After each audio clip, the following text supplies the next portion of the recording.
Welcome back to the chat. The U.S. Supreme Court is hearing arguments this week in a case involving free speech and social media. The appeal comes after a Pennsylvania man was found guilty of making threatening statements to his estranged wife in his Facebook posts. They were written in the form of rap lyrics, and he talked about killing his wife, knifing a female FBI agent, and shooting school children. So joining us now is our legal contributor, Heather Quick. And Heather, we're talking about whether someone can be held criminally liable for something you say on Facebook if it is interpreted as a threat. And that's the big thing, is what is a threat? Well, we look at the words and how close they are to the action, say the fight with the wife, or what was maybe the preceding event. And then you have to take it all in context as to, what was said and in what way. And it's hard in writing clearly on social media that you're going to be able to prove that this was intended as a threat. Specifically, he did it in rap lyrics to try to make it sound like he was saying it was therapeutic for him to kind of get this off his chest in this fashion. But he ended up going to behind bars. But you may have should have probably done that, just on a piece of paper or something, and put actual music with it, and maybe music, and maybe actually have experience as a rapper or something. But he went behind bars for this. He did. He did. How hard is it to prove intent to threaten? Well, the prosecutors do it all the time because you cannot get inside someone's mind, so you have to use essentially circumstantial evidence to prove intent.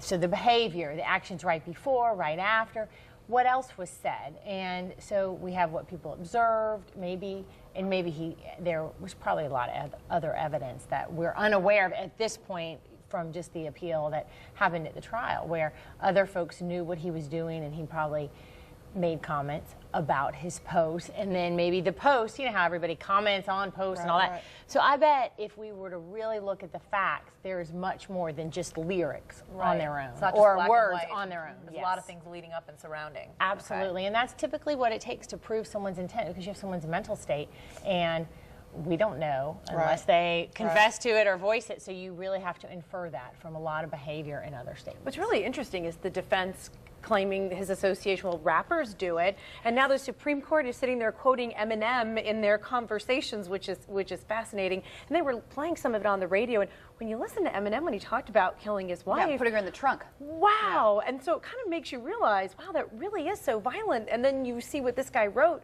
Wasn't much of a difference. So how come it's okay for rappers to do that and it's not okay? Because Eminem had a very tumultuous relationship with his wife. And he had music contract, and there was music to it. It was played. It was very controversial. And yes, and his wife didn't say she felt threatened by it, probably. Well, there we go. There's other things that weren't tied in with it. So it is, and the Supreme Court made the comment, well, then anybody can say anything. Oh, that's, I'm rapping about this and I'm making these threats. Well, that's what Justice Alito said. He sounds like a roadmap for threatening a spouse and getting away with it. But if you put it into a rhyme, or if you are a rapper, you are free from prosecution. So it sounds kind of silly to me. I don't know why. Well, what they're trying to say is that's the defense's argument, and that's why he's trying to make that sound silly. So we make it rhyme, then it's not a threat. And it just happens to be the delivery system is new for the court to look at it on Facebook. Threat in rhymes, and then it's okay. Well, that's what the defense is trying to say. That's what they're arguing. Create a slippery slope, though. I mean, so if you go on and I think that something that you posted, it was threatening to me, and it kind of is a subjective thing. Do I think that what you said was threatening? I mean, is this going to be a slippery slope where we have to be very conscientious about what you post on Facebook? It could lead to criminal prosecution. Yes, and you should. People should be careful about what they put I'm not saying they should, and what but they I'm say. Just saying, is that precedent it opens there it now? up quite a bit, and we are talking about First Amendment rights. The court is going to always very strictly construe the law to protect those constitutional rights as much as possible. So when you have that as your defense, the court's going to be, really look at that very closely. Okay. So we want to get your take on this other story. There was a recent poll regarding parents reading teens' text message. It found that 48% said parents should not be allowed to read their teenagers' text messages. And then we asked our viewers to weigh in, and we asked you, how much privacy do you allow your child on social media?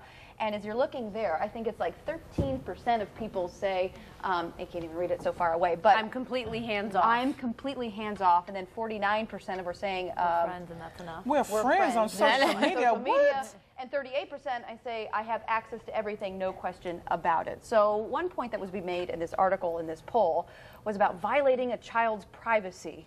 A child don't have privacy. That's exactly first what of my all. mom would say. First of all. What privacy? Girl, when you're I under wish- my roof. Okay. Is What do you there an think? age that parents are not allowed to view or monitor their kids' text messages? I think as long as you're a minor, you are And that's subject to them 18. and they're your guardian Absolutely. until you're 18. And we had this discussion a little bit before about as a teenager, you can't contract. Until you're 18, you have no legal ability to contract unless you've been emancipated. So let's say they contracted, got their own cell phone, and as the parent, you want to come in and say, no, I want that, I want access to it. You could void that contract because it's not So the legal for them parents to do in that. charge of it, basically. Yeah, parents are in charge. They have so much should more be. control, and they should be, and they choose not to.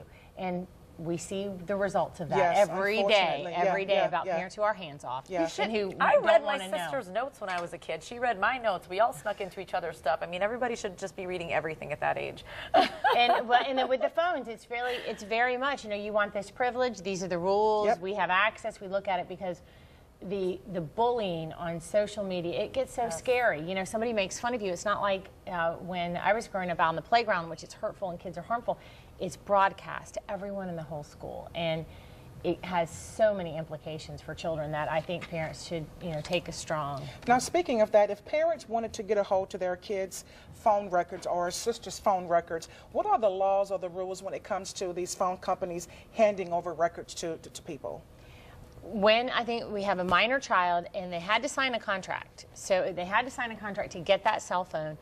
And if they did, you can void it and you would be allowed to get it. Now, Okay. depending on, and so as the parent or their legal guardian, you have every right to void that contract and get those records. Oh. And then there are other ways. Now they're going to give you a difficult time. We also talked about Facebook. You click, I agree, terms and conditions, I'm over 18. Yeah. But still, of course, that's not on the company because that's Right. that's all they can do. But then if the parent then wants access, I still they can't should believe be this. allowed. 48% of parents say that they should not be allowed to read their text messages of their teenagers. Are you shocked by that number? 48% say they. Yes. You and my mom would have gotten along great. I'll be reading my kids' text Oh, messages. yes, 100%. Yes, every I day. get them all on my phone too, and then it does create some confusion. But then I have questions and where did this come from? And she's like, Mom, you just don't even understand. I'm like, well, explain. Yes, yes. So I don't understand a lot of it. Yeah.